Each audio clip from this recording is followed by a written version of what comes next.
Según Génesis 47, 12, 27, durante la sequía en Egipto, José almacenó y preservó el alimento. Para subsistir, la gente tuvo que venderlo todo y, al fin, incluso a sí mismos. Ese es el precio de vencer. Así es en este tiempo del fin, donde conseguir el alimento para entrar al reino y conquistar nuestra tierra, que es Cristo, formado en nosotros, nos costará renunciar a todo, incluso a nuestra propia vida. Pero a cambio de nuestro todo, tendremos su todo y reinaremos con él. Con ustedes, José.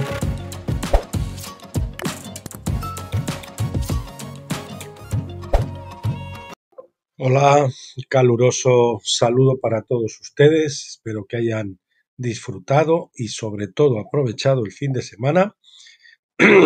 Y vamos a continuar con el estudio del libro El jubileo de la creación del doctor Stephen Jones. Hoy tenemos un capítulo muy interesante, un poquito más largo de lo habitual, así que ya para lo decimos de entrada, este es para los valientes valientes.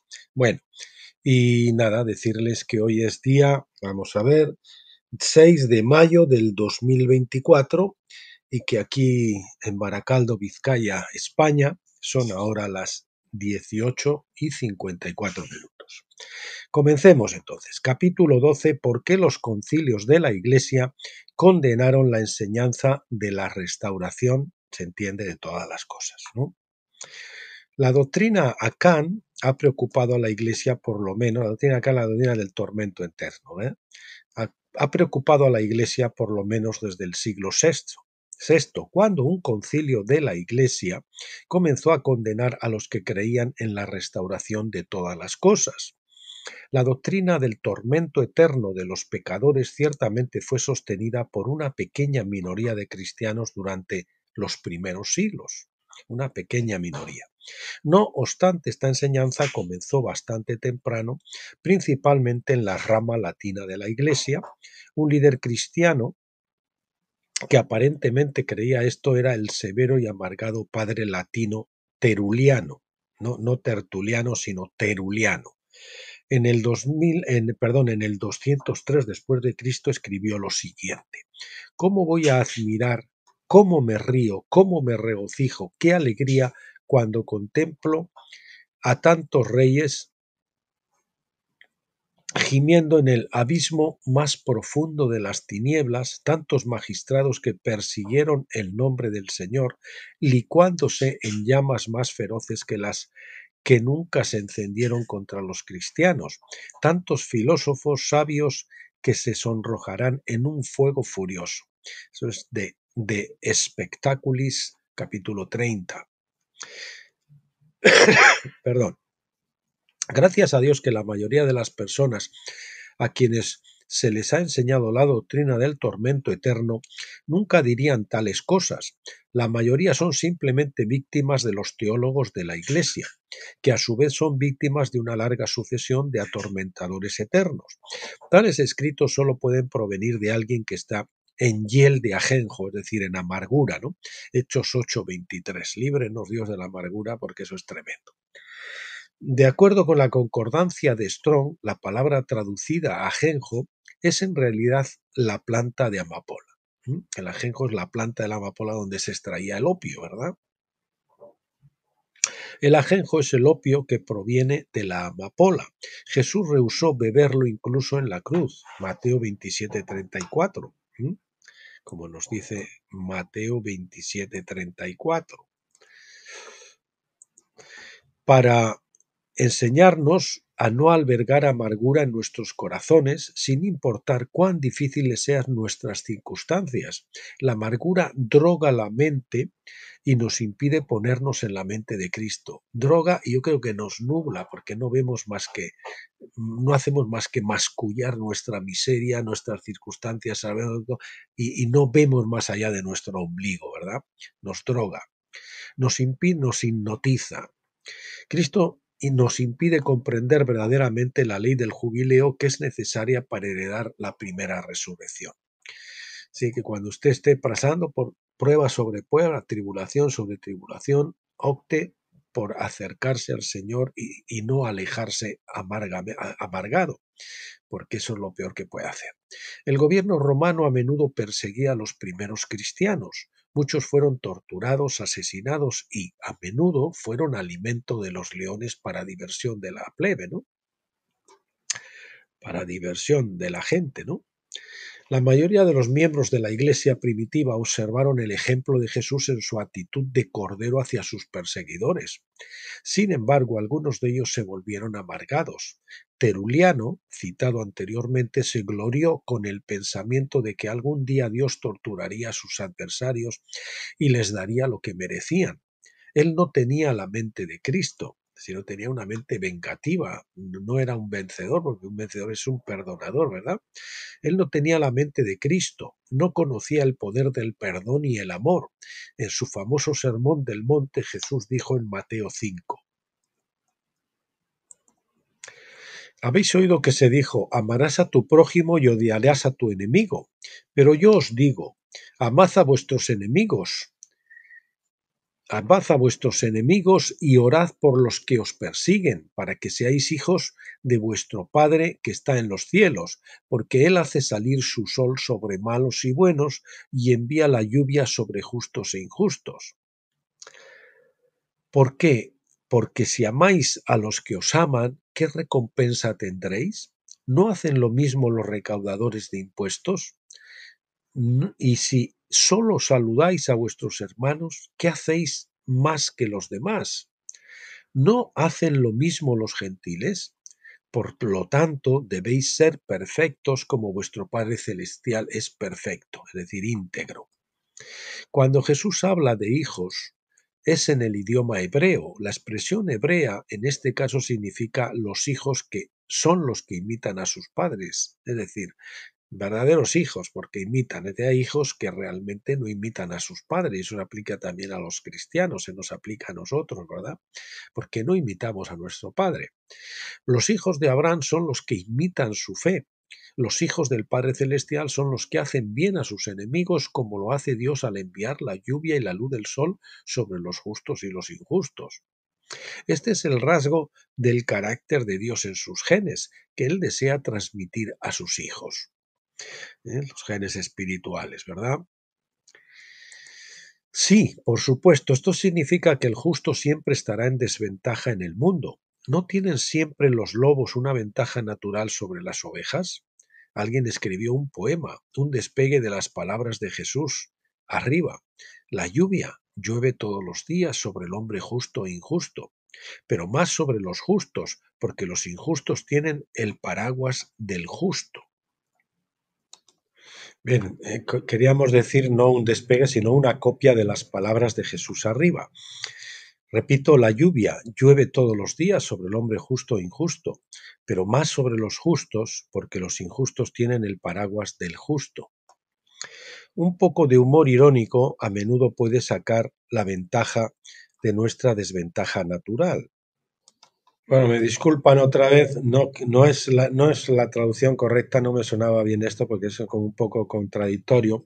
Lo que se quiere decir es que alguien escribió un problema a partir de las palabras de Jesús, despegándose, ¿no? Decíamos antes despegue, despegándose o separándose un poco de las palabras de Jesús como en plan irónico, ¿no? Entonces,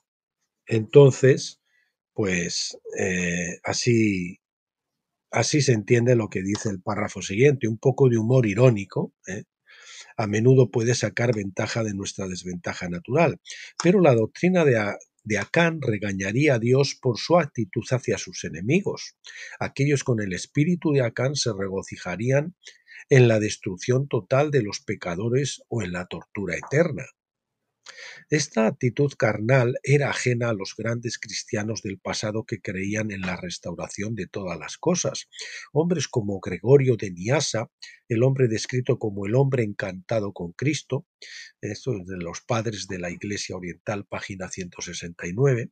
Su tratado sobre Primera de Corintios 15-28 es magnífico, véase el apéndice tercero. Cuando lleguemos al final, pues veremos ese apéndice. Uno solo necesita leer los escritos de la Iglesia primitiva para ver una tremenda diferencia de actitud entre los restauracionistas y los campeones del tormento eterno que los perturbaban. Ahí se ve quién realmente tiene un carácter amoroso y perdonador, reconciliador, y quién tiene un carácter vengativo, ¿verdad? Lobos en la Iglesia. Sería ingenuo afirmar que todos los restauracionistas eran piadosos, mientras que todos los atormentadores, es decir, los que creían en la tortura eterna, atormentadores o torturadores eternos, eran sinvergüenzas. Sin embargo, al leer la historia de la Iglesia es sorprendentemente fácil entresacar los lobos de entre las ovejas por el testimonio de sus vidas. Jesús dijo: por sus frutos los conoceréis. Mateo 7:16, y es verdad.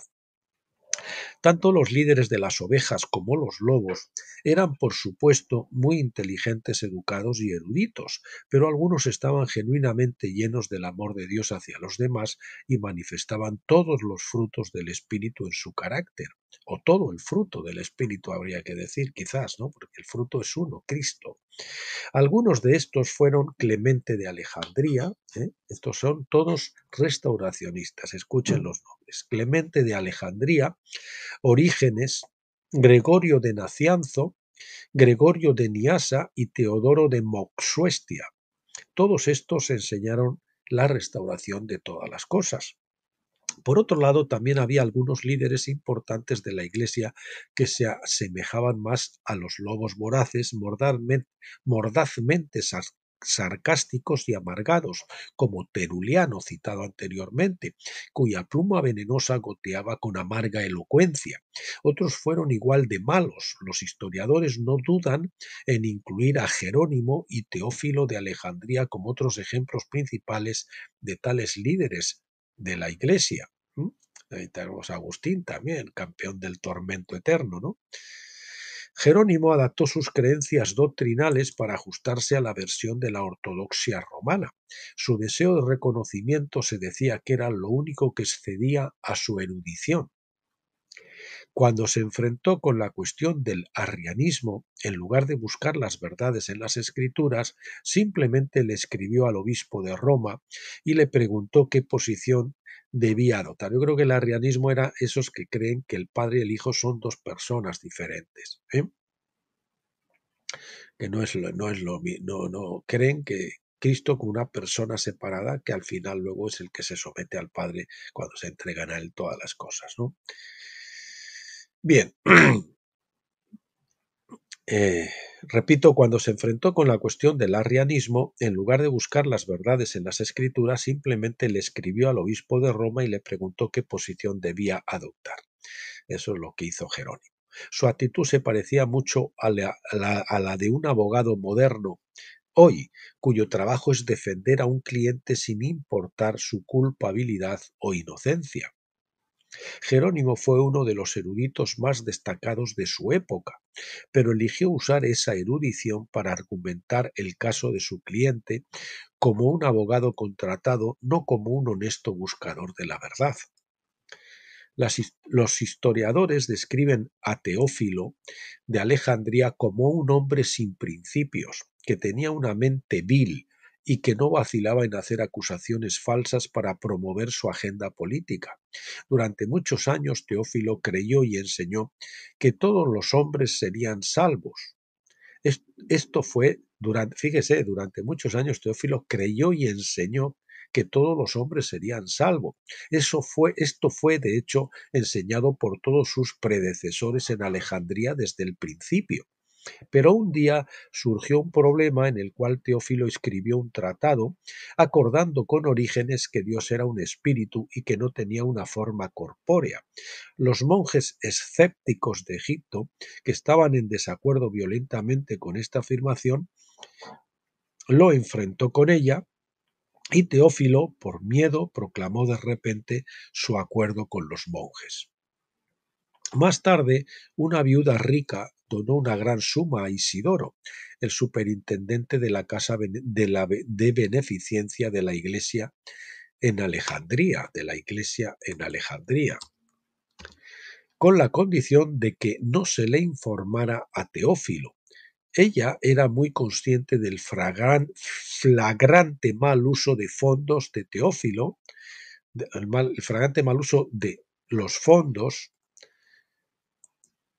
vamos a poner de los fondos que hacía Teófilo,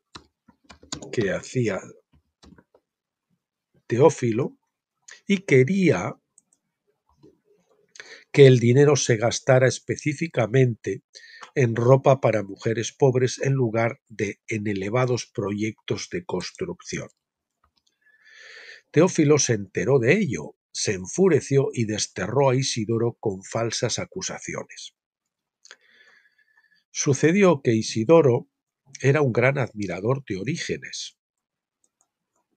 Entonces, para vengarse de Isidoro, Teófilo convocó a un sínodo de unos pocos obispos leales, condenó a Orígenes como un hereje y prohibió a cualquiera de ahora en adelante leer sus obras. Cuando un grupo de 300 monjes nitrianos se negaron a consentir en denunciar a Orígenes, él envió hombres armados para atacarlos y matarlos. 80 de estos monjes, sin embargo, escaparon haciendo su camino a Constantinopla, apelando allí al obispo Juan Crisóstomo, que como sabían era un hombre de gran integridad. Juan quedó horrorizado y después de escuchar el caso se puso del lado de los monjes. Sin embargo, Teófilo tuvo éxito con acusaciones escandalosas para deponer a Juan y enviarlo al exilio. Finalmente condujo a Juan a su muerte. Estas acusaciones fueron alegremente traducidas al latín por Jerónimo, quien, según el historiador Hans von Campenhausen, perdió todo sentimiento de decencia y veracidad. Eso dice de Jerónimo. Eso está escrito en el libro Los Padres de la Iglesia Latina, página 178. Bien, esta controversia despertó sospechas contra Orígenes también en Roma, particularmente cuando un nuevo obispo romano fue elegido con el apoyo de los amigos de Jerónimo. El nuevo obispo se opuso a Orígenes y el oeste en general, y así Orígenes, un hombre de integridad, amor y bondad, fue calumniado y maldecido por los hombres más bajos, lobos vestidos de ovejas. ¿Y por qué? No fue por su enseñanza sobre la restauración de todas las cosas, fue porque creía que Dios era espíritu. Juan 4:24. Sin embargo, esto se convirtió luego en el pretexto por el cual la Iglesia denunciaría a Orígenes y legitimaría la doctrina del tormento eterno para los pecadores.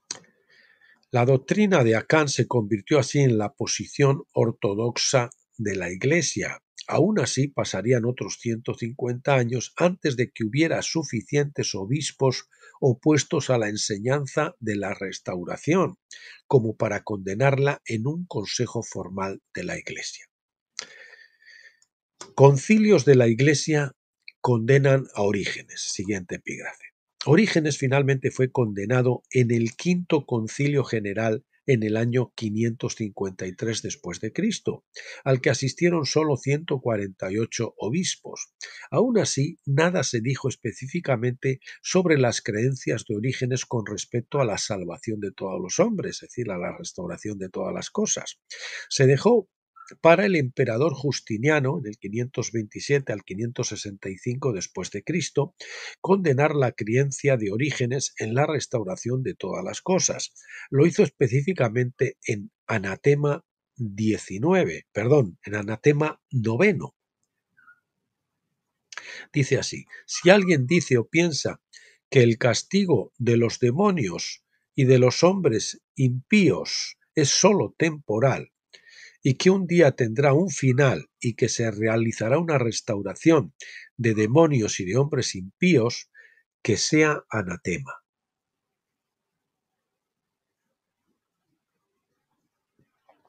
Señor, disculpe, me está dando el sol ahí, vamos a ver si puedo corregir eso de alguna manera.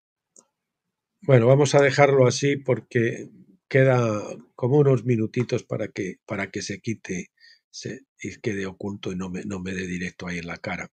Lo importante es que me escuchen y no que me miren a mí, así que no hay problema. El propio concilio de la Iglesia pronunció 15 anatemas contra Orígenes, 15 anatemas contra Orígenes, pero ninguno de ellos condenó, escuchen, su enseñanza de que todos los hombres serían salvos. De hecho, tampoco, tampoco dijeron nada sobre la creencia de Orígenes de que incluso los demonios finalmente serían restaurados. Esto es particularmente sorprendente, ya que el mismo emperador lo había hecho y el Consejo de la Iglesia ciertamente habría sido presionado para seguir su ejemplo. A pesar de que les presionaba en esa dirección, el emperador, sin embargo, no cedieron ni ante esa presión. Irónicamente, el mismo concilio de la Iglesia en la sesión primera,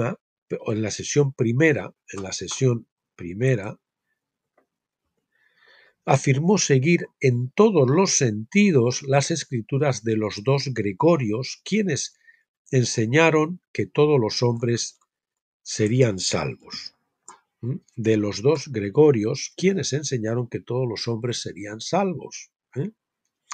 Dice así: además declaramos que nos aferramos a los decretos de los 4 concilios y en todos los sentidos seguimos a los santos padres Atanasio, Hilario, Basilio, Gregorio el teólogo, Gregorio de Niasa, Ambrosio, Teófilo, Juan, es decir, Crisóstomo de Constantinopla, Cirilo, Agustín, Proclo, Leo y sus escritos sobre la verdadera fe.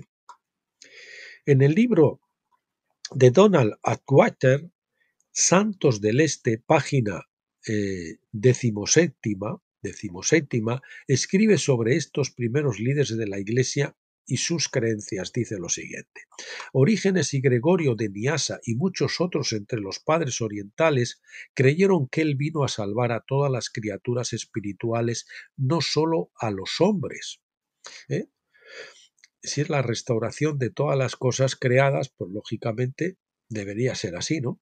Él no derramó su sangre en la tierra en Jerusalén solo por el pecado, se ofreció como un don en el alto altar del cielo para salvar a los ángeles y a todo el universo, de los cuales este pequeño rincón de la tierra es la parte más pequeña. Vamos a poner así esto. Bien. En el libro de Robert Pine, Padres de la Iglesia Oriental, páginas 145 y 146, afirma con más claridad, en el libro se afirma con más claridad, afirma con más claridad las cosas que enseñaron Gregorio y otros. Así que Gregorio, se entiende de Niasa, siempre celebra la grandeza y la nobleza de los hombres con tal claridad que podría llegar a creer que incluso el príncipe de las tinieblas sería restaurado una vez más a su asiento junto al trono de Dios. En cuanto a Orígenes, hay salvación universal. Eso es lo que decía Orígenes. Es claro entonces que el quinto concilio de la Iglesia en el 543 después de Cristo entendía lo que estaban condenando. Sin embargo, parecen haber sido bastante selectivos en sus condenas, eligiendo anatematizar a Orígenes y Teodoro, pero no a Clemente de Alejandría, Gregorio de Niasa o Gregorio Nacianceno. Todos estos consejos de la Iglesia primitiva, desde el año 325 después de Cristo en adelante, se ocuparon principalmente de las cuestiones de la naturaleza de Dios y de Cristo, más que del destino final de los pecadores incrédulos. Si un cristiano común hoy día leyera los registros de esos concilios, a menudo parecería una interminable división de temas que no tienen ninguna importancia práctica en la vida cristiana de uno. Por lo tanto, mientras que Orígenes y todos sus escritos fueron anatematizados, las doctrinas específicas mencionadas tratan con asuntos menores que el de la salvación de todos los hombres y de todos los ángeles. En el canon primero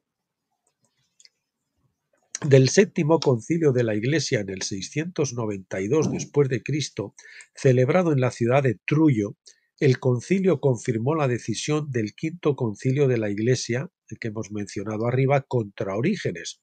De esto leemos en las notas de Aristeno sobre el concilio en el libro Padres de Nicea y Post-Nicea, volumen 14, página 361, dice así: el quinto concilio se celebró en la época de Justiniano el Grande en Constantinopla contra los locos Orígenes, Evagrio y Dídimo, quienes remodelaron los artificios griegos y dijeron estúpidamente que los mismos cuerpos que se habían unido a ellos no resucitarían, y que el paraíso no estaba sujeto a la apreciación del sentido, y que no era de Dios, y que Adán no estaba formado en carne, y que habría un final de castigos y una restitución de los demonios a su estado pristino, y otras innumerables blasfemias locas. Estamos hablando, fíjate, del siglo X, ya el siglo VII, casi nada, cuando viene a condenar eso. Su principal preocupación parece ser la inclusión de demonios o diablos en la restauración de todas las cosas. Es desafortunado que alguien, incluyendo a Orígenes y los demás, hiciera una distinción entre el hombre y los seres satánicos en la restauración final. Uno puede creer en la restauración de todos los hombres sin ir tan lejos como para creer también en la restauración de todos los demonios. Estos son realmente temas separados, pero nadie en aquellos días parecía realmente conocer la diferencia entre la reconciliación, la resurrección, la salvación y la justificación, que son cosas diferentes. Vamos a ver. Repito este párrafo. Es desafortunado que alguien, incluyendo a Orígenes y los demás, hiciera una distinción entre el hombre y los seres satánicos en la restauración final. Uno puede creer en la restauración de todos los hombres sin ir tan lejos como para creer también en la restauración de todos los demonios. Estos son realmente temas separados, pero nadie en aquellos días parecía realmente conocer la diferencia entre la reconciliación, la resurrección, la salvación y la justificación. Distinciones en la terminología. Siguiente epígrafe y que nos explica eso que acabamos de hablar. La justificación, vamos a ponerlo con mayúscula, aquí en este caso creo que va mejor, en la salvación también lo mismo, salvación, perdón. Vamos a ver, esto tiene que ir en negrita y así, y aquí suprimir esto. Bueno, la salvación. Repetimos, la justificación es un término legal, relevante para los pecadores. Los pecadores son los que necesitan justificación. Los pecadores necesitan justificación ante la ley, ser declarados justos ante la ley. Reconciliación es un término que se aplica a los enemigos. Los enemigos deben reconciliarse entre sí. La salvación es un término amplio que a menudo se traduce como liberación general y generalmente la necesitan aquellos que están en peligro inminente. La palabra también conlleva el significado de salud o bienestar, y en este sentido el peligro es la muerte por enfermedad o condición de mortalidad. Repetimos, la salvación es un término amplio que a menudo se traduce como liberación, y generalmente la necesitan aquellos que están en peligro inminente. La palabra también conlleva el significado de salud o bienestar, y en este sentido el peligro es la muerte por enfermedad o condición de mortalidad. Luego tenemos la resurrección, que es algo que los muertos necesitan. El que no está muerto no necesita resurrección. Si bien estos términos generalmente se relacionan entre sí, Pablo usa los términos cuidadosamente y nosotros también deberemos hacerlo así. Una muy buena ilustración de la terminología de Pablo se encuentra en Romanos 5, del 9 al 10, donde leemos: mucho más entonces, habiendo sido justificados por su sangre, seremos salvos. Ahí vemos que la justificación y la salvación no es lo mismo. Somos justificados de nuestro pecado y somos salvos ¿de qué? De la ira de Dios por medio de él. Porque si siendo enemigos fuimos reconciliados con Dios por la muerte de su Hijo, mucho más habiendo sido ya reconciliados, seremos salvos por su vida. Ahí salen las tres, siendo reconciliación, justificación y salvación. Tengan en cuenta que la sangre de Jesús nos justifica a nosotros los pecadores, porque su sangre pagó el precio por nuestro pecado, satisfaciendo así las demandas de la ley. Como enemigos, entonces, vamos a poner aquí sangre con mayúscula. Como enemigos, entonces, nos reconciliamos con Dios por medio de su muerte. Finalmente, somos salvos de la ira de Dios por su vida. ¿De acuerdo? Ahí lo tienen. Como enemigos, entonces, nos reconciliamos finalmente por medio de su muerte y finalmente somos salvos de la ira de Dios por su vida. La ira de Dios, es decir, el juicio por el pecado, es en última instancia la pena de muerte. Génesis 2:17, Romanos 6:23. Somos salvados de esa pena de pecado por la resurrección de Jesús a la vida. Todos estos conceptos, vamos a ver, todos estos conceptos operan armoniosamente en nuestras vidas, pero tienen diferentes funciones. No son exactamente la misma cosa. Bien, otra cosa, una de las cosas más polémicas, ¿qué será de Satanás? Vamos a ver, este epígrafe, ¿qué será de Satanás? Romanos 5:18 habla de la justificación de todos los hombres, no de todos los seres criados, sean espíritus o hombres. Sin embargo, no dice nada acerca de que Satanás será justificado. La idea de que Satanás alguna vez sería justificado es ajena a las Escrituras. Primera de Juan 2 dice que la sangre de Jesús es la propiciación, es decir, la cobertura de los pecados del mundo entero. Pero es aparente que Juan estaba hablando del mundo habitable de todos los hombres, no de Satanás ni de seres demoníacos. Es aparente ni de seres demoníacos. Repito, es aparente que Juan estaba hablando del mundo habitable de todos los hombres, no de Satanás ni de seres demoníacos. Por lo tanto, la sangre de Jesús nunca se aplica a Satanás. Primera de Timoteo 4:10 dice que Dios es el Salvador de todos los hombres. Ahí lo dice específicamente, todos los hombres, no dice todos los hombres y todos los seres angélicos. Todos los demonios, podríamos decir. Dice de todos los hombres, nuevamente sin decir nada acerca de los ángeles o los seres espirituales. Como mostramos anteriormente, la salvación trata con aquellos en peligro de muerte.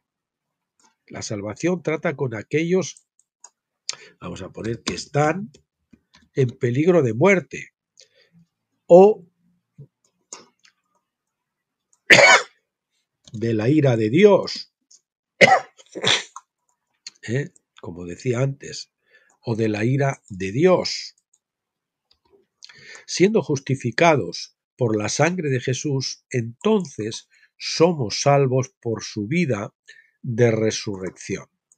Una vez de ser justificados, después de, entonces, como mostramos anteriormente, la salvación trata con aquellos que están en peligro de muerte o de la ira de Dios. Siendo justificados por la sangre de Jesús, entonces somos salvos por medio de su vida de resurrección.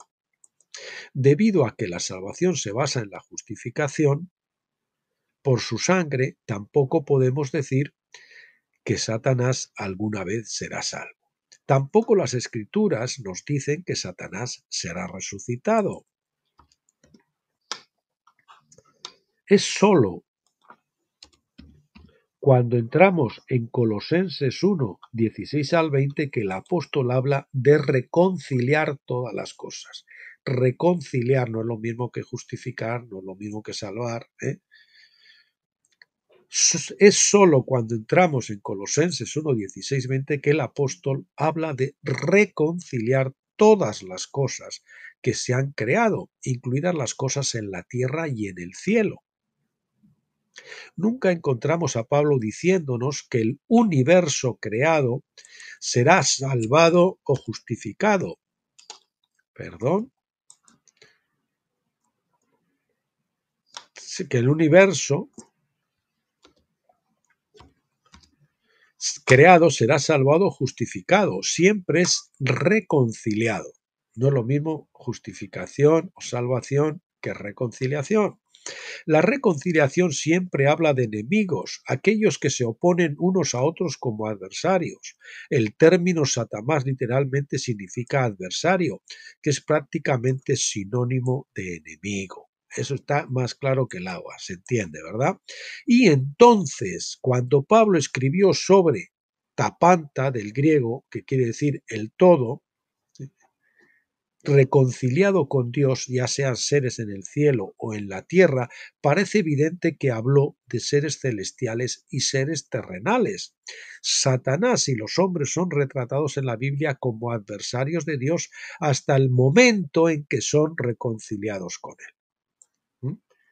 Hasta el momento que son reconciliados con él.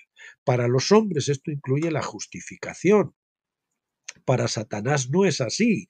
Por lo tanto, la reconciliación de todas las cosas en el cielo toma un camino diferente al de reconciliar a todos los hombres en la tierra.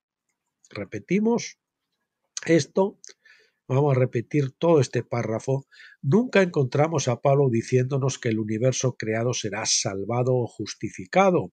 Siempre es reconciliado. La reconciliación siempre habla de enemigos, aquellos que se oponen unos a otros como adversarios. El término Satanás literalmente significa adversario, que es prácticamente sinónimo de enemigo. Y entonces, cuando Pablo escribió sobre tapanta, en griego tapanta, se traduce como el todo, reconciliado con Dios, ya sean seres en el cielo o en la tierra, parece evidente que habló de seres celestiales y seres terrenales. Satanás y los hombres son retratados en la Biblia como adversarios de Dios hasta el momento en que son reconciliados con él. Para los hombres esto incluye la justificación. Para Satanás no es así. Repito, para los hombres esto incluye la justificación. Para Satanás no es así.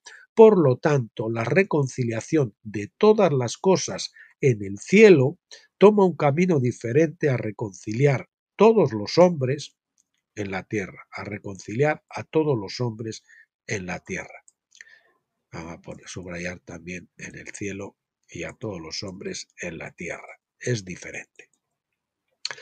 Avanzamos, pues. En la iglesia primitiva se creía comúnmente que Satanás y sus huestes eran ángeles caídos que originalmente habían estado sujetos a Dios. Eso es lo que se creía originalmente en la iglesia primitiva, comúnmente.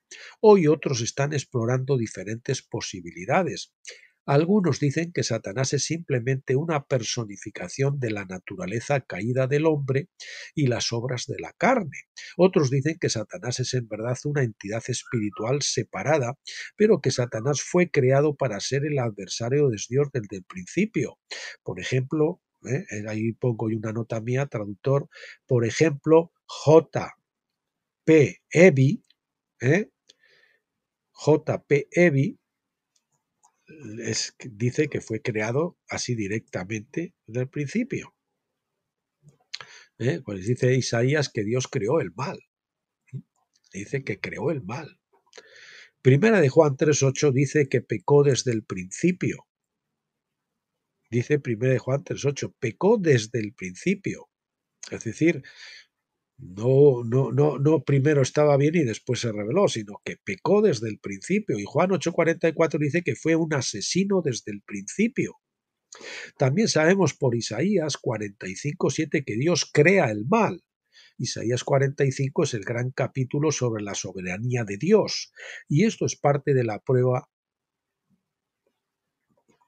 que Dios da demostrando que el mal no está fuera del control de Dios. Esto es parte de la prueba que Dios nos da, demostrando que el mal no está fuera del control de Dios. Él lo ha creado, por tanto lo controla.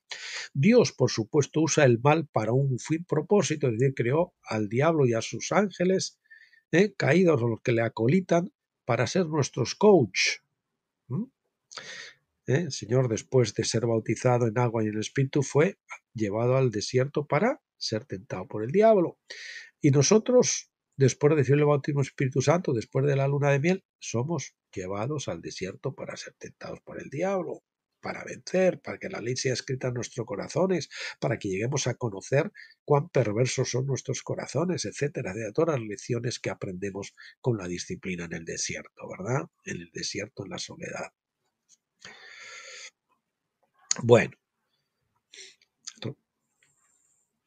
decíamos, por supuesto, usa el mal para un buen propósito, Dios, porque sabemos que para nosotros todas las cosas funcionan juntas para bien. Eso nos lo dice Romanos 8:28. A los que aman a Dios, todas las cosas les ayudan a bien. Aunque usted esté sufriendo ahora como un mártir, aunque usted esté sufriendo como en el paroxismo del sufrimiento, digamos, al borde de la esquizofrenia, que sepa que el Señor tiene todo eso controlado y que eso va a ser bueno para usted cuando usted venza esa situación.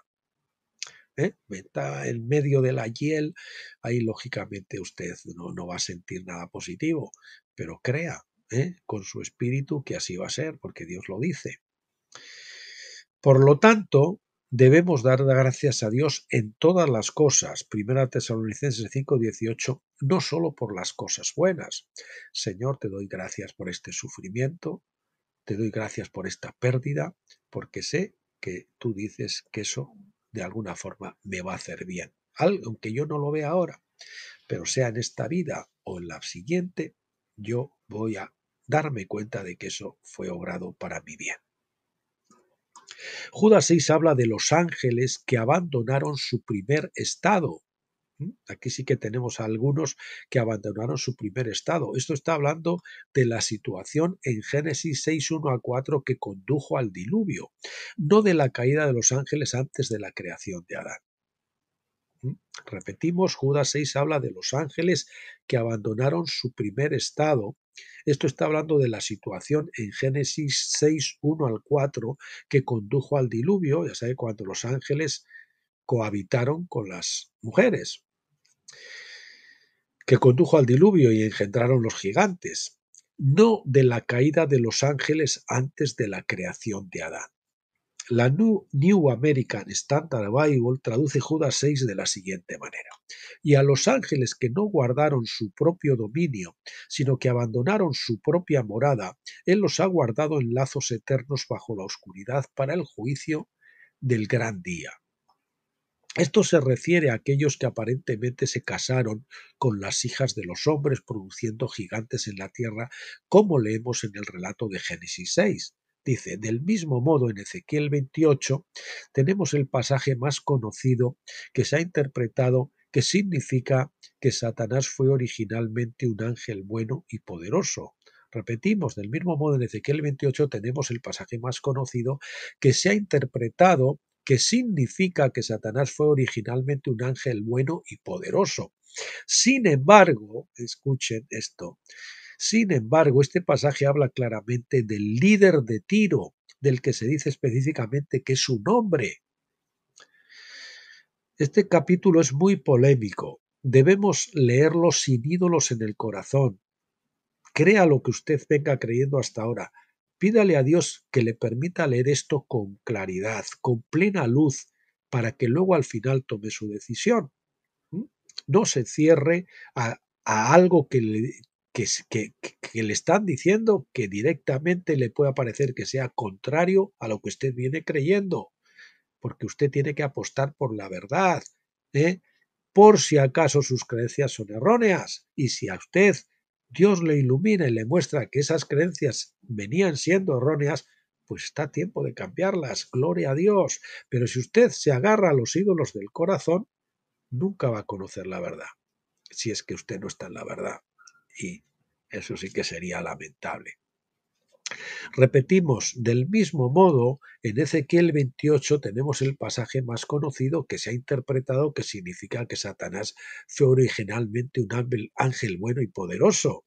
Sin embargo, este pasaje habla claramente del líder de Tiro, un hombre, del que se dice específicamente que es un hombre, no es Satanás. Sin embargo, a mí se me ha enseñado, y todo lo que yo leí al respecto sobre ese pasaje es que eso se refería a Satanás.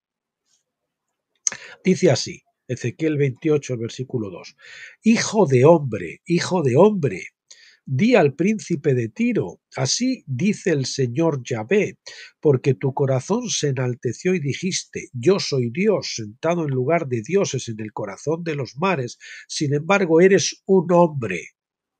Sin embargo, eres un hombre. Audam es la palabra griega. A-W-D-A-W-M.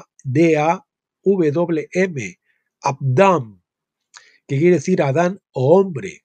Y no Dios. Eres un hombre y no Dios, aunque hagas que tu corazón sea como el corazón de Dios. Más bien, aunque pretendas hacer. Del versículo 12 en adelante, el profeta habla sobre el rey de Tiro. Del versículo 12 habla sobre el rey de Tiro en términos que parecen referirse a una situación en el jardín del Edén.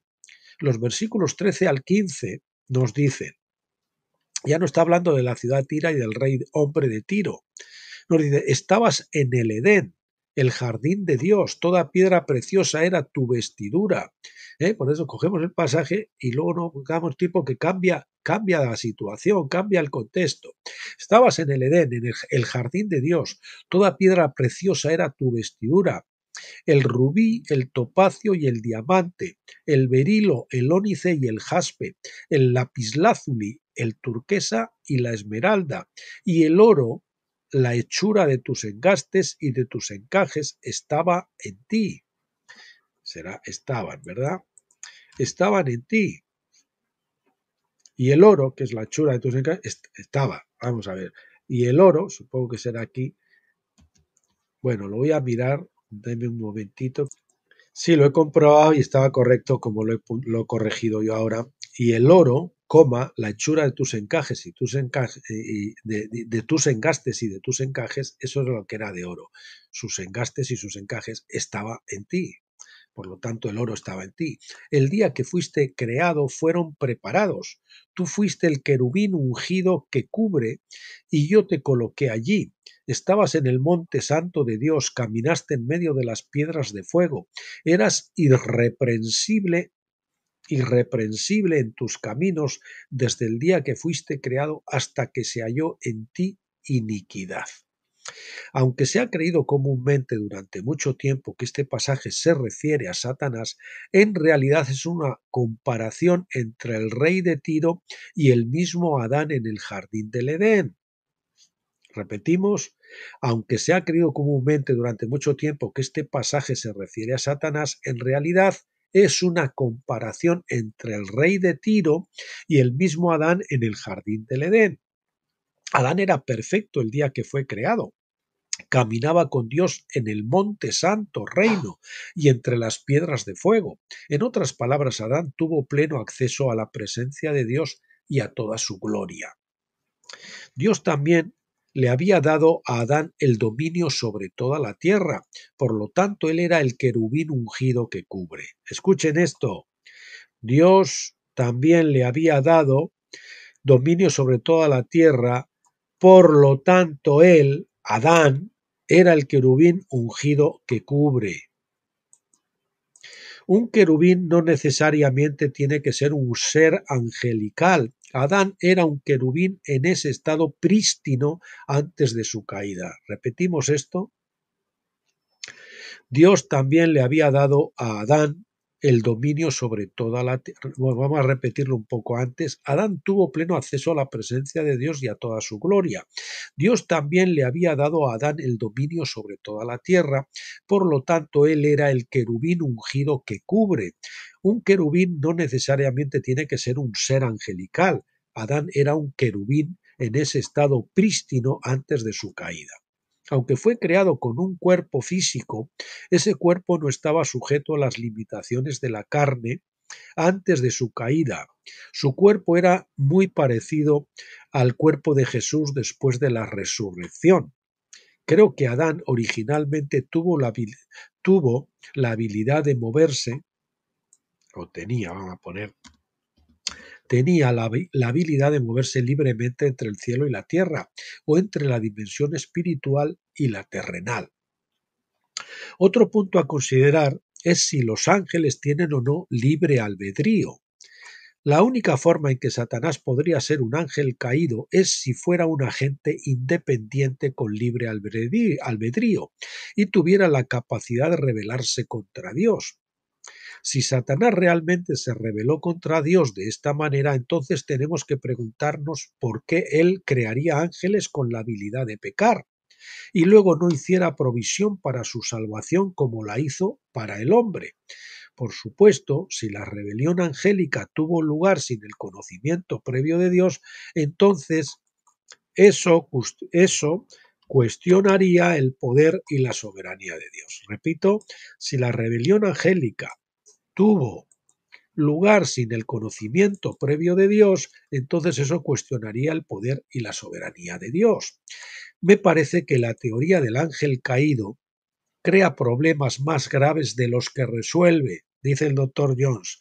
Me parece que la teoría del ángel caído crea problemas más graves de los que trata de resolver.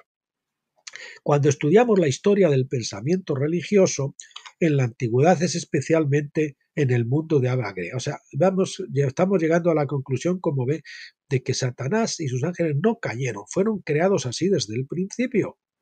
Para ser nuestros coach, como decíamos antes, sabiendo que al final el Señor tiene el poder de transformar todo eso para bien. Cuando estudiamos la historia perdón, del pensamiento religioso perdón, en la antigüedad, especialmente en el mundo de habla griega, parece que la gente pasó mucho tiempo tratando de explicar cómo un buen Dios podría crear semejante desorden en la tierra. Al tratar de quitarle a Dios toda responsabilidad por el mal, fue necesario dar a todos los seres malvados o pecaminosos una total libertad de voluntad. Si bien esto parecía justificar a Dios, lo hacía a expensas de sus soberanías. A mí me viene a la mente el tema de Job, donde tenía que pedir permiso a Dios para tocarle. Por lo tanto, está más claro que el agua. Bueno, a mí me lo parece ahora, porque mucho tiempo estuve creyendo todo esto, como lo creíamos la mayoría, ¿verdad? En en las iglesias pentecostales, quiero decir, en las iglesias evangélicas en general. Los filósofos griegos creían que el espíritu era bueno y que la materia era mala. A partir de esta suposición básica, decidieron que un Dios bueno nunca podría crear materia maligna. Entonces ellos postularon que un dios malvado llamado el Demiurgo creó la materia. Él era como el Satanás de otras religiones. Si bien esta visión tuvo éxito en evitarle a Dios cualquier responsabilidad por el mal en el mundo, también depuso a Dios como creador. Y con todo eso todavía no resolvieron el problema subyacente, que era ¿quién creó al Demiurgo? La escritura nos dice claramente que Dios creó todas las cosas. Juan 1, del 1 al 2, identifica al Creador, Logos, con Jesucristo, no con Satanás o un demiurgo ficticio. Si Dios creó a Satanás y Satanás es malo, entonces Dios creó el mal. Está claro, ¿verdad? Si Dios creó a Satanás y Satanás es malo, entonces Dios creó el mal. Incluso si Dios creó a Satanás como bueno, pero le dio la libertad de caer, la ley divina todavía haría responsable a Dios. Esto lo mostraremos en nuestro próximo capítulo, donde abundaremos más en este tema. Y así, esto es importante también, independientemente de la antigüedad de esta creencia en los ángeles caídos, no creo que esté justificada. Es decir, aquí el doctor Stephen Jones va un poco más allá de los padres de los primeros, la creencia común en los primeros sitios, porque ellos han visto cosas o se ha visto ahora con esta luz de tabernáculos que no se habían visto entonces.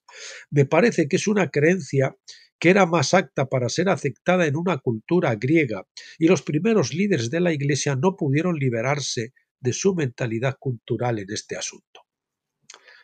Esto ya es para que lo juzgue cada uno, ¿verdad? Si tiene razón lo que está diciendo el doctor Stephen Jones, o Evi, como hemos mencionado antes, o otros, o era más correcto aquello. Aquí los argumentos se han presentado, usted tiene que juzgarlo, como le digo, sin ídolos en el corazón y tomar una decisión. Y si necesita más luz, pues pida más luz. De todas formas, es una cosa que no va a variar nuestra relación como hermanos en Cristo, ni tiene por qué ser cismático ni nada de eso, ¿eh? Podemos respetar nuestras creencias cuando no son, pues, cuando no inciden en cuanto a ser salvos y todas estas cosas, lógicamente podemos pasar por alto eso y respetar lo que otras personas opinan. Pues si nosotros hemos recibido más luz y queremos que ellos no, pues esperemos a que Dios les dé la luz en su tiempo, y si nosotros somos los que estamos equivocados, pues que el Señor nos la dé a nosotros, ¿no? Pero por eso, si usted piensa que el diablo cayó después de haberse creado bueno, se va a enfadar conmigo porque yo creo que no, que fue creado malo desde el principio, pues bueno, también lo puede hacer, pero me parece que son cosas menores. Bueno, está más allá de nuestro alcance ahora profundizar en estos puntos de vistas diferentes. Sin embargo, digamos, y esto va en negrita y subrayado, esto que viene ahora, digamos que si Satanás es un ángel caído, como la mayoría ha creado desde los días de la Iglesia primitiva, entonces el peso de la evidencia cambia ligeramente el apoyo de la idea de que Satanás será restaurado en algún momento a su lugar original. Por otro lado, si Satanás fue creado para ser el adversario de Dios desde el principio, hay razones para creer que será erradicado cuando su propósito se haya cumplido y cuando todas las cosas se hayan reconciliado. Puede ser erradicado. Ya ha cumplido su propósito, ya no lo necesitamos. Clemente de Alejandría en el siglo II después de Cristo fue maestro de Orígenes y cabeza de la iglesia en Alejandría.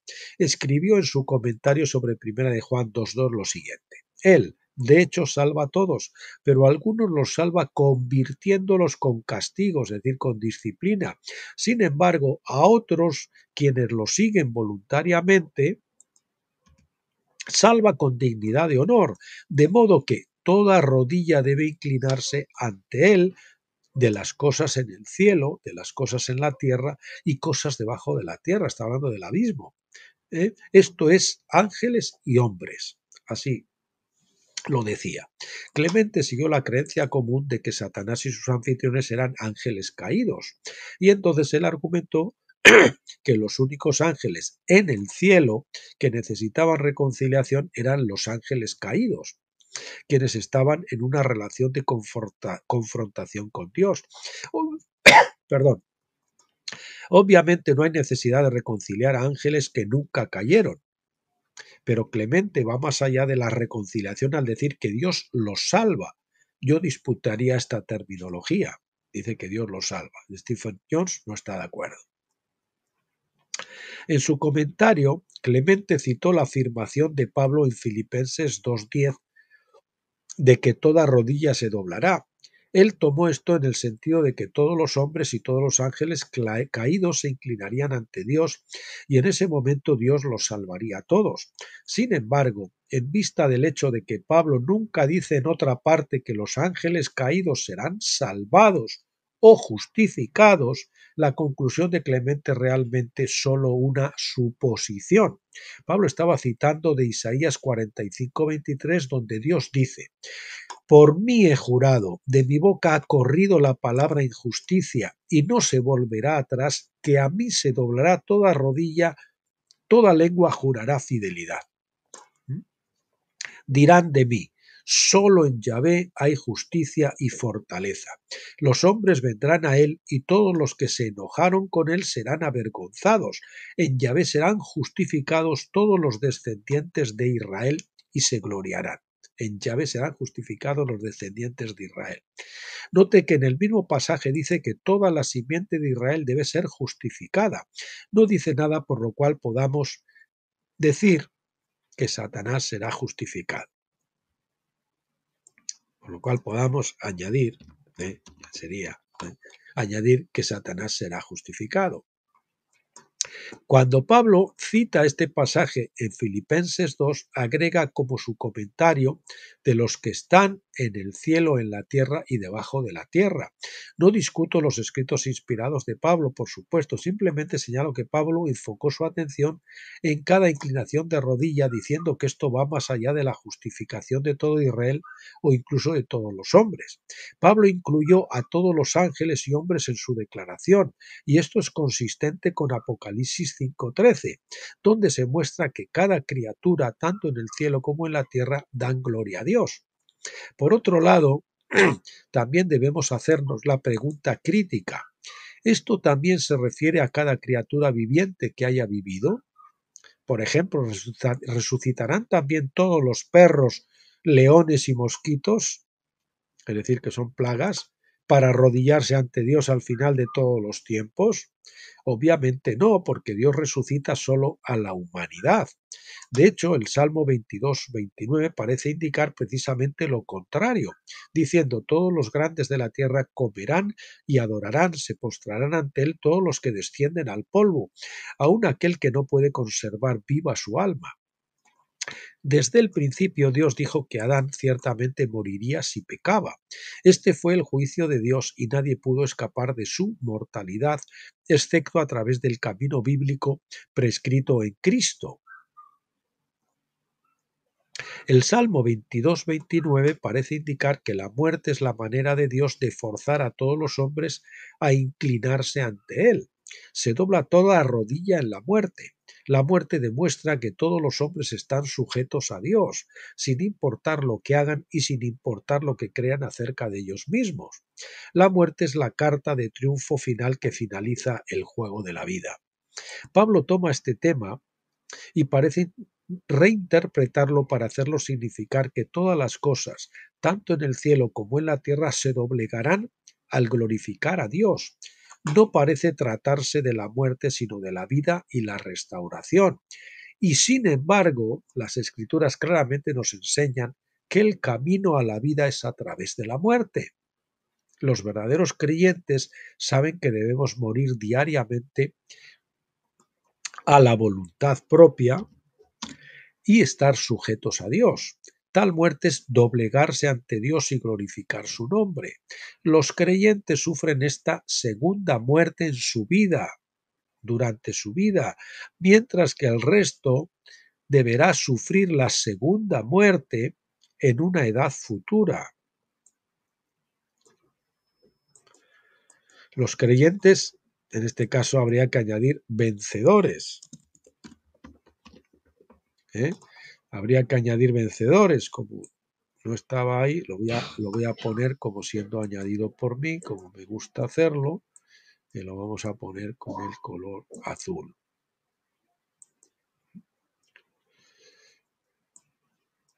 Bien, así está correcto. Los creyentes vencedores sufren esta segunda muerte en su vida. Vamos a poner durante su vida, mientras que el resto deberá sufrir la segunda muerte en una edad futura. Pero de cualquier manera, la muerte es el único camino a la vida con mayúscula, ¿verdad? No a la vida física, sino a la vida eterna, ¿verdad? El fuego de Dios opera en nuestras vidas hoy cuando nos sometemos a la ley y el juicio de Dios en el proceso de santificación y purificación. Entonces, ¿realmente Pablo está reinterpretando Isaías 45:23 o está diciéndonos que el final de este proceso de muerte es la vida? Todos doblarán la rodilla, pero la reconciliación de todas las cosas no tendrá lugar sin el juicio o el fuego de Dios. La muerte es el proceso mediante el cual se imparte la vida a toda la creación. Dios simplemente no dirá: bueno, los niños serán niños y luego darán vida a todos, independientemente de la forma en que vivieron sus vidas en la tierra. Él les dará vida solamente después de que todos hayan doblado la rodilla y confesado que Jesucristo es el Señor para la gloria de Dios. Si este es el caso, bueno, aquí he tenido que hacer los hijos, perdón, no los niños, sino los hijos serán hijos, y luego darán vida a todos, independiente de la forma en que vivieron sus vidas en la tierra. Él les dará vida solamente después de que todos hayan doblado la rodilla y confesado que Jesucristo es el Señor para la gloria de Dios. Si este es el caso, ¿qué hay de los ángeles o las huestes satánicas que son seres espirituales? Esta es la verdadera pregunta entre manos. Si Satanás es puramente un adversario y posiblemente fue creado como tal desde el principio, entonces se deduce que no hay nada bueno en Satanás.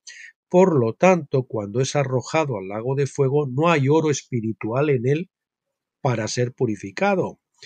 El lago de fuego es para que aquellos que no pasaron la segunda muerte en vida la pasen y el oro sea purificado, ¿no? El oro, que todo lo que no es la naturaleza de Dios en el hombre salga fuera, sea limpiado de la impureza. De esta manera, Él es diferente a la humanidad. El hombre debe ser purificado como oro y plata en el horno de la aflicción, pero la salvación resultante viene solo porque había oro o plata en el trozo de metal para empezar. ¿Mm? Traductor, por supuesto, después de haber sido justificado. Todo lo demás se quemará, dejando esto que es bueno. En el caso de Satanás, uno tendría dificultades para demostrar que hay algo bueno en él que sobreviviría a la prueba del fuego. Aquí nuevamente, si Satanás fuera un ángel caído, entonces uno podría tener alguna base para argumentar que hay algo bueno en él que podría salvarse, ya que uno debería admitir que Satanás fue originalmente bueno. Entonces, aquí es donde debemos discutir el significado de la reconciliación, tal como se usa para describir todas las cosas en el cielo y en la tierra. Repetimos aquí nuevamente, si Satanás fuera un ángel caído, entonces uno podría tener alguna base para argumentar que hay algo bueno en él que podría salvarse, rescatarse, ya que uno debería admitir que Satanás fue originalmente bueno. Entonces aquí es donde debemos discutir el significado de la reconciliación, tal como se usa para describir todas las cosas en el cielo y en la tierra. Los límites de la reconciliación. Siguiente epígrafe. Hay muchos pasajes donde Pablo habla de reconciliar todas las cosas, tanto en el cielo como en la tierra.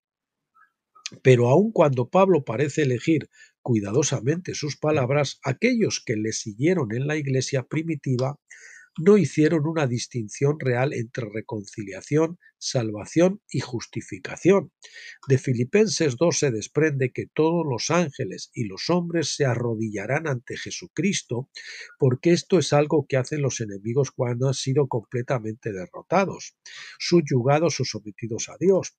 Toda lengua debe confesar que Él es el Señor, pero técnicamente esto no nos dice exactamente qué hará Cristo con ellos a partir de entonces. Todos reconocen como el Señor, pero no todos tienen el mismo destino.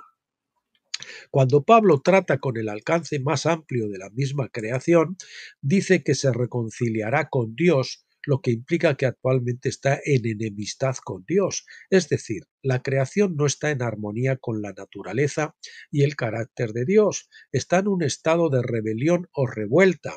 Esto no solo incluiría a las personas, sino también a la tierra, el mar y el aire. La contaminación y las condiciones de vida insalubres están fuera de sintonía con el carácter de Dios. Los hombres impíos han reclamado grandes porciones de la creación para sus propios fines y la han sometido a leyes injustas, pero en la edad de tabernáculos habrá un cambio administrativo en la economía de Dios, ¿no? Un cambio en la economía de Dios y todas las cosas comenzarán a ser sometidas al reino de Dios y a la ley de Jesucristo. Un cambio en la economía de Dios, como diría Winnesley. Y todas las cosas comenzarán a ser sometidas al reino de Dios y a la ley de Jesucristo. Reconciliar la creación, reconciliar la creación, entonces, es llevar a la creación misma en sujeción a las leyes de Dios. Esto incluye objetos inanimados, así como animales, aves y peces. Esto no significa que los animales, aves, peces o rocas deberán ser justificados o incluso salvarse. Dios los va a reconciliar. Satanás, demonios, diablos, etcétera, no importa cómo uno entienda su naturaleza, también son parte de la creación de Dios y se reconciliarán. Pero en ninguna parte se nos dice que Satanás será justificado, tampoco que Satanás será salvo. Repetimos, Satanás, demonios, diablos, etcétera, no importa cómo uno entienda su naturaleza, también son parte de la creación de Dios y se reconciliarán, pero en ninguna parte se nos dice que Satanás será justificado, tampoco que Satanás será salvo. Hace algunos años un hombre me hizo la pregunta: ¿se salvarán los insectos? Su esposa estaba horrorizada y avergonzada de que hiciera una pregunta tan tonta, pero la traté como una pregunta seria. Después de todo, que todas las cosas en el cielo y en la tierra se vayan a reconciliar con Dios, ¿significará esto que cada perro, elefante y mosquito serán resucitados de entre los muertos y salvados? Si uno cree en la idea de la transmigración de las almas, comúnmente llamada reencarnación, entonces uno puede extender la salvación a los perros que en este momento, según ese punto de vista, son almas desafortunadas en un estado inferior de evolución espiritual. Sin embargo, yo no tengo esta creencia, dice el doctor Josh, ni creo que todos los perros se salvarán, aunque sí creo que los perros se reconciliarán como parte de la creación. Es decir, cuando la creación se reconcilia con Dios, ya no habrá adversidad. Perdón, se reconcilie con Dios, ya no habrá adversidad entre ninguna de las criaturas de Dios. Isaías 11, del 6 al 9 nos dice: el lobo morará con el cordero, y el leopardo se echará con el cabrito. El becerro, el leoncillo y el animal doméstico andarán juntos, y un niño los conducirá. La vaca y la osa pacerán, sus crías se echarán juntas, y el león, como el buey, comerá paja. El niño de pecho jugará junto a la cueva de la cobra, y el niño destetado extenderá su mano sobre la guarida de la víbora. No dañarán ni destruirán en todo mi santo monte, porque la tierra estará llena del conocimiento de Yahvé, como las aguas cubren el mar. Isaías nos pinta una imagen de la reconciliación de toda la creación. Sin duda es un símbolo de las personas, pero creo que también hace referencia a animales reales que vivirán en la tierra en las edades por venir, antes del final del jubileo de la creación. Parece que en la reconciliación Dios cambiará la dieta de los animales depredadores, de modo que los leones comerán paja como el buey, pero esto no significa necesariamente que todos los leones de los últimos milenios serán resucitados de entre los muertos y recibirán la salvación. Lo mismo sucedería con los mosquitos y las moscas, con suerte, o de lo contrario, la tierra podría ser literalmente invadida por esas plagas. Si Dios no está obligado a resucitar a estos insectos, es decir, plagas de los muertos en la reconciliación de todas las cosas, entonces sugiero que Dios simplemente mantendrá un cierto número de animales, aves y peces en la tierra en los siglos venideros, con el propósito de embellecimiento y compañía. Es dudoso que mantenga a cada insecto y hierba nociva que crece en la actualidad, ya que éstas parecen ser el resultado del pecado de Adán y la maldición sobre la tierra que vino por él. Génesis 3:17. Del mismo modo, las plagas y las bacterias dañinas actualmente son una parte importante de la dieta de las aves y los peces. Si sus dietas cambian como la del buey y el león, entonces quizás esas criaturas dañinas puedan ser eliminadas del todo.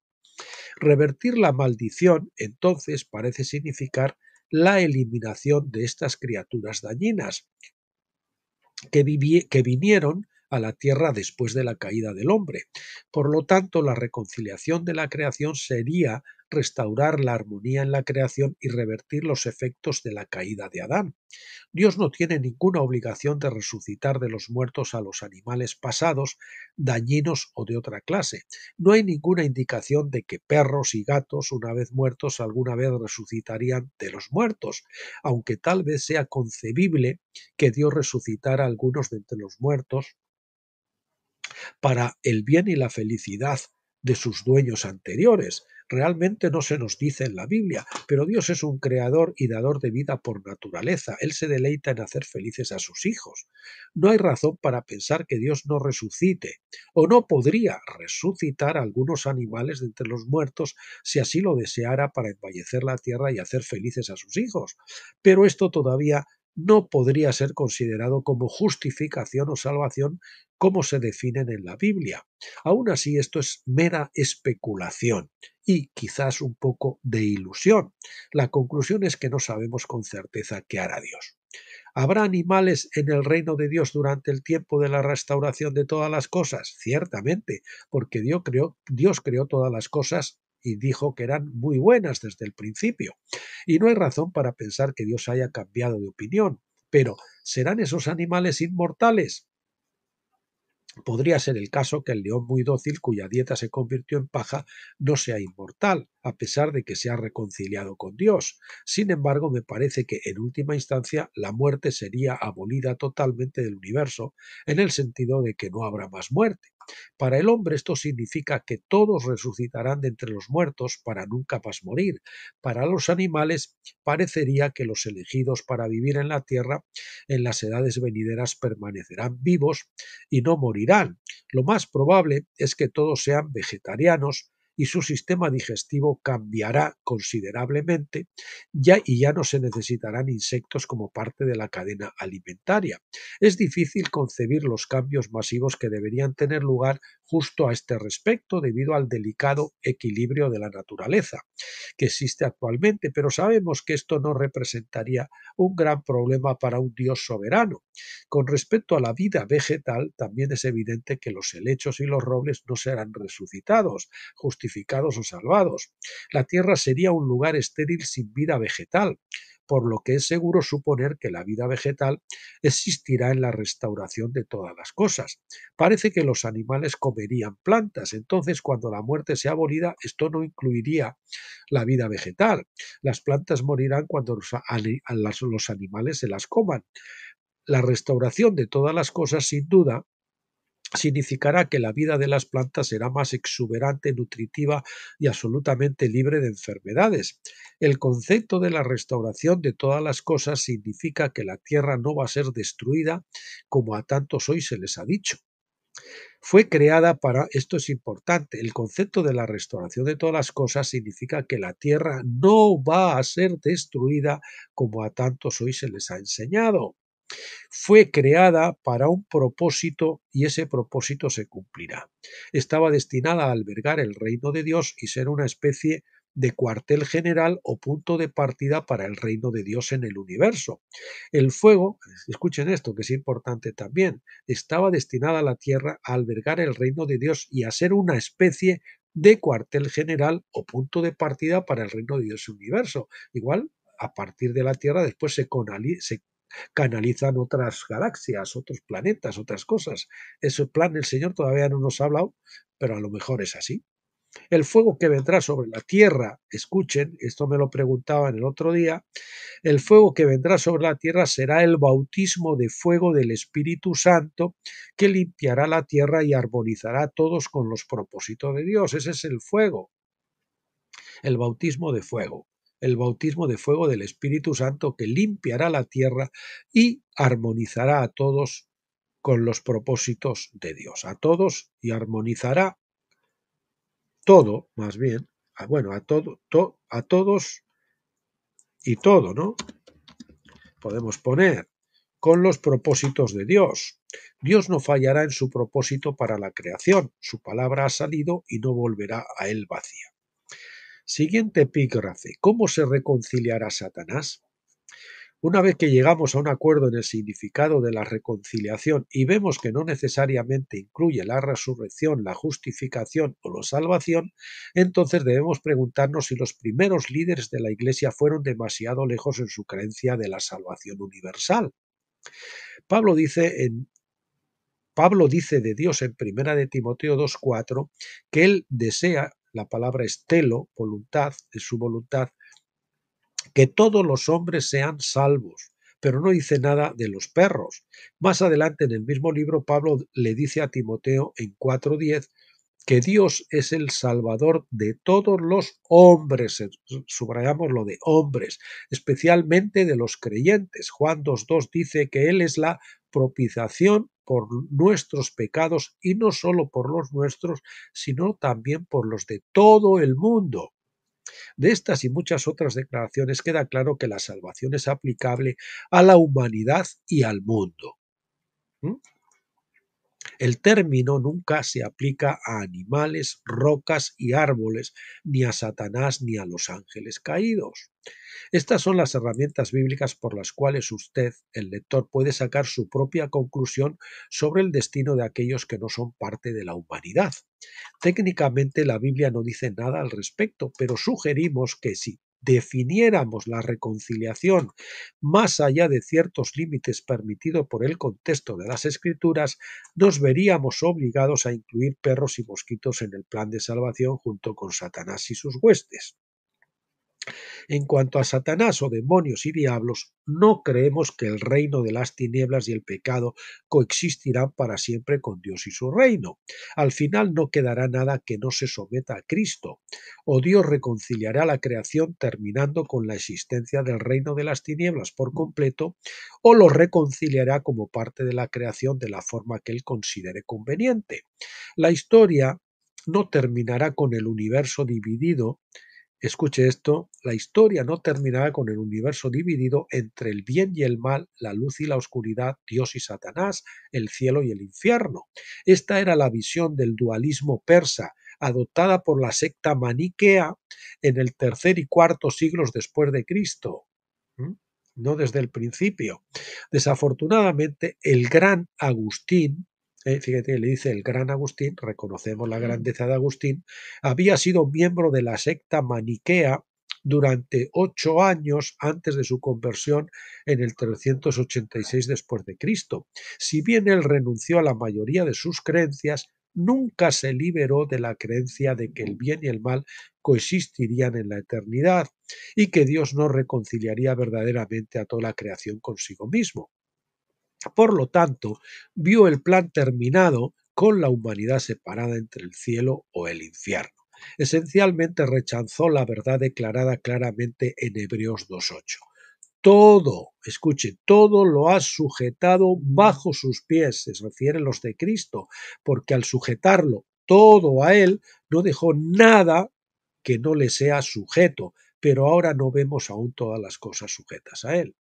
Si bien uno puede discutir el punto de una manera u otra desde una posición doctrinal, aquí en este libro nos ocupamos de la cuestión más práctica y relevante de si todos los hombres o solo una fracción relativamente pequeña de la humanidad se salvarán. Eso es lo importante, que hablemos del hombre, ¿verdad?